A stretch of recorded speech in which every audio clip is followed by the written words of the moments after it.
Next on my high-value list is the ability to collapse and expand scripts. More specifically, the option to collapse and expand certain script segments. I'm excited to first demonstrate the new feature within scripts, showing how it really helps to declutter the view, allowing for a more organized, focused, and efficient scripting experience. My second demo focuses on the importance of structuring our scripts for clarity and readability when using collapsed steps. So we can now collapse and expand the steps within an if statement. Simply click on the green arrow located at the beginning of a segment to collapse or expand. Yeah, imagine. See where your mind goes here. Now, when an if statement includes either an else or an else if, these collapse and expand separately from the if itself. This retains visibility of their structure for maximum readability.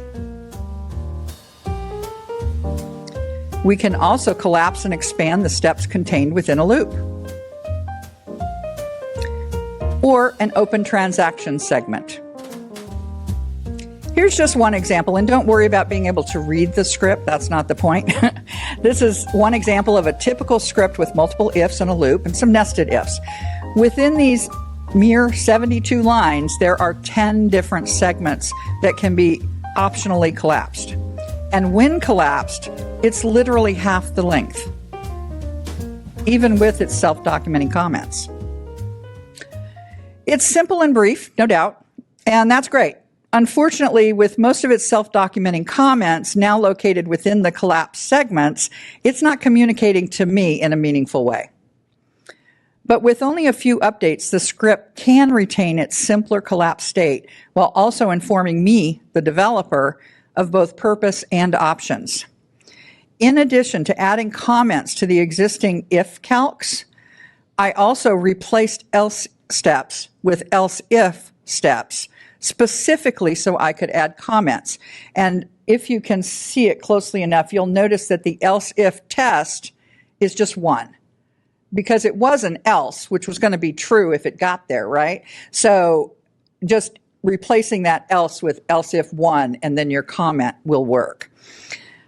I also preceded the loop with duplicates of comments that were previously located inside of the loop. Now, I didn't remove them from inside of the loop because they're specific to, the different steps within the loop. But I literally grabbed those comments, duplicated them, and dragged them up above the loop. Quick and simple. And yes, FileMaker 2025 does provide keyboard shortcuts for collapsing and expanding. Not only the selected blocks like I just showed you, but the blocks plus all of their sub-steps, or all blocks within the current script. Don't try to memorize these now. You can review them in the recording, or you can find them on Clara's FileMaker Pro Helps page for keyboard shortcuts. So to recap, we can now collapse and expand large segments of our scripts, and with simple updates, we can retain, perhaps even improve upon, the information conveyed to us by the scripts themselves.